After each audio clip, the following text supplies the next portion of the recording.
நல்ல டிஆர்எஃப். இன்றைக்கி நம்ம எங்கே போகிறோம்னு பார்த்தீங்கன்னா ஒகேனக்கல் தான் போகிறோம். போகும்போதே அபசகுணமாக இருக்குது டிஆர்எஃப். ஆக்சுவலாக இன்றைக்கி எங்கடா டூத்லெஸ் போச்சு அப்படின்னு கேட்டிங்கன்னா ஃப்ரெண்டுக்கிட்ட கொடுத்தாச்சு. ஃப்ரெண்டுக்கிட்ட இல்லை, ஆக்சுவலாக இது வந்து தனுஷோட பைக்.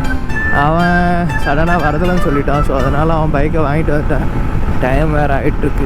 ஆக்சுவலாக 9 o'clock கிளம்புறதா தான் பிளான் இருந்தது. பட் சடனாக அப்படியே சேஞ்ச் ஆகிடுச்சு. இந்த பைக்குக்கும் ஃபியூவல் இல்லை. ஆக்சுவலாக ஊரில் ஃபஸ்ட் டைம் கோபுரம் மாட்டிட்டு சுற்றிட்டுருக்கேன். டிஆர்எஃப் எம்டி ஏன்னா ஓடுறதுக்கு செமையாக இருக்குது. ஒரு மாதிரி எனக்கு நிஜமாக R15 ஓட்டுறப்போ கூட எந்த ஸ்பீட் மெயின்டைன் பண்ண அக்ரெசிவாக ஃபீல் ஆகாது. இதில் ஒரு மாதிரி அக்ரெசிவாக ஃபீல் ஆகுது டிஆர்எஃப். அது அந்த ஏரோடைனமிக் இருக்கிறதுனால அந்த காற்று அந்த வென்டிலேஷன் எப்படி ஆகும்னா டேரெக்டாக மேலே ஹிட் ஆகிடும் ஹெல்மெட் கிட்ட. ஸோ அது அவ்வளோவா பெருசாக தெரியாது. பட் இது வந்து டேரெக்டாகவே பாடி மேலே ஹிட் ஆகிறதுனால விண்டு வந்து ஒரு மாதிரி இதாக இருக்குது. நல்லாவும் இருக்கும். But feels good.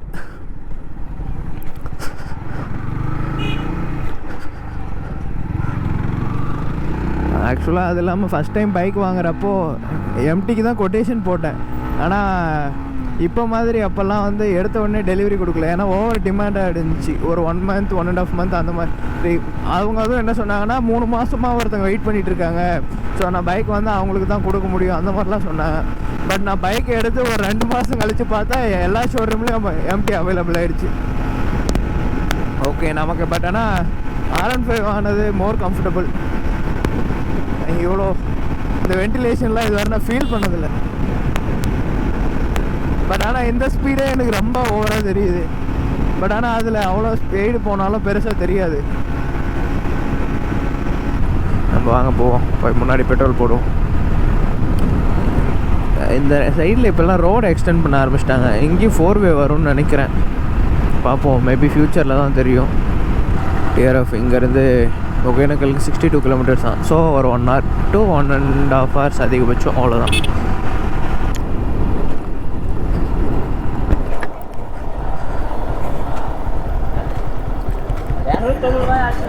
சரி இங்கே போய் போடுவோம். 3 லிட்டர் 3 லிட்டர்.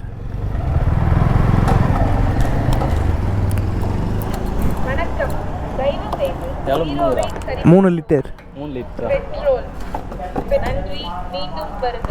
தயவு செய்து 0-வை சரிபார்க்கவும். பெட்ரோல் மூட்டை சரிபார்க்கவும்.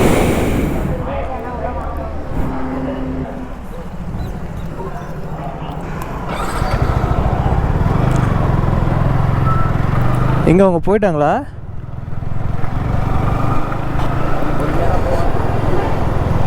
அவங்களுக்கு அம்மா அனுப்பிட்டுருக்கலாம்.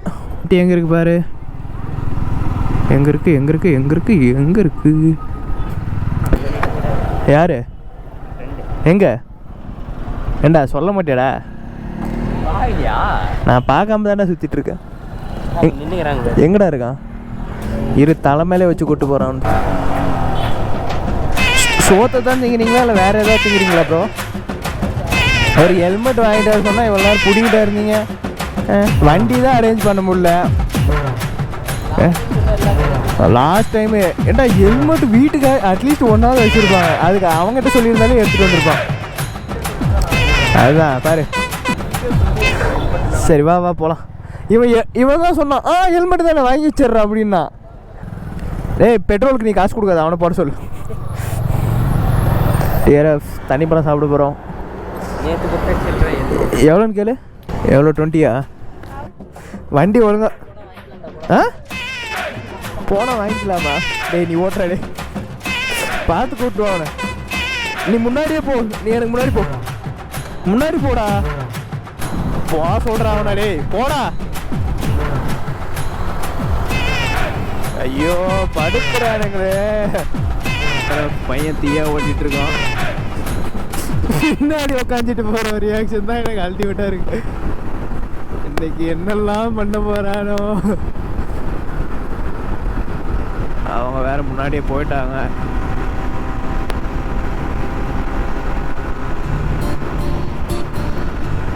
பார்ப்போம் என்னதான் நடக்கும். நடக்கட்டுமே.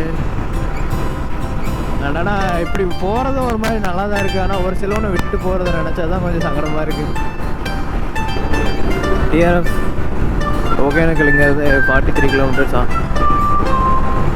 பரவாயில்ல, நான் கூட பையனுக்கு மேலே ஏறிட்டு வரணும்னு நினச்சி பயந்துட்டேன்.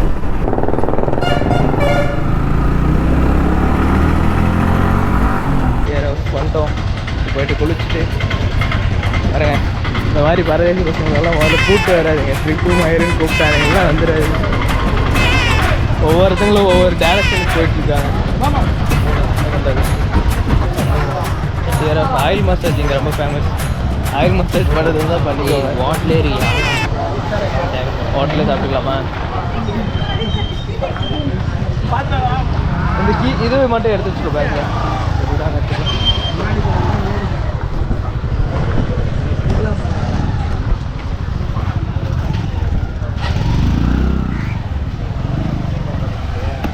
அது இந்த சந்தெல்லாம் போயிட்டுருக்காரு. சந்தா போயிட்டுருக்காரு.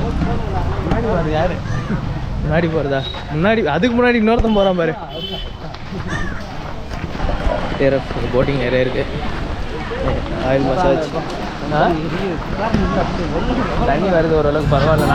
நான் கூட அந்த இதை பார்த்துட்டு என்னடா தண்ணி சுத்தமாக இல்லை.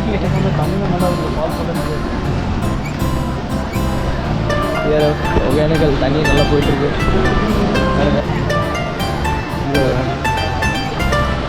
அருமையாக இருக்கே. நாங்கள் போன டைமு நானும் சின்ன வந்தோம். அந்த சைடை போயிட்டு திரும்ப கிளம்பிட்டோம். இன்னொருத்தனும் ஸ்கூல்மேட் பையன் போயிட்டீங்களா?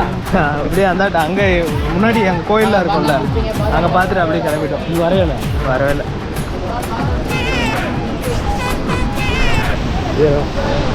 ஆயில் மசாஜ்லாம் எங்கே தான் பண்ணிக்கலாம்.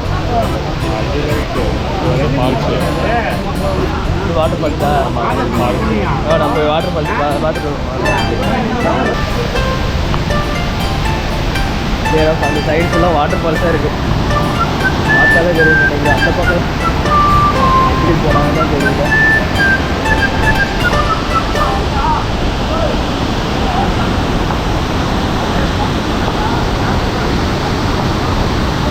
அதுதான் அங்கே எப்படி போனாங்க? என்ன அங்கே போவோம், குளிக்கலாமா? போயிட்டு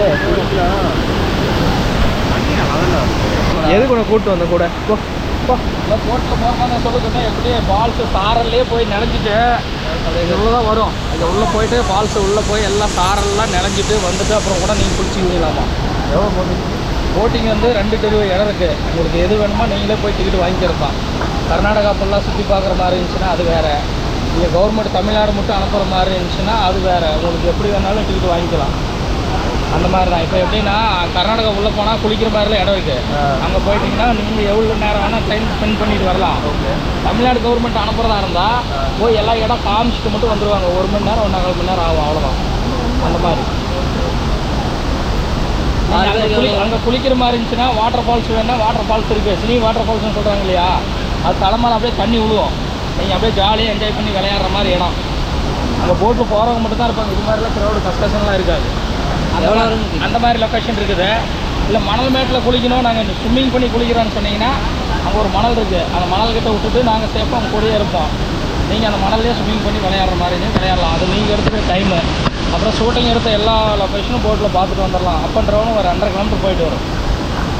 மெயின் பார்க்க வேண்டியது அதுதான், வேறு ஒன்றும் இல்லை.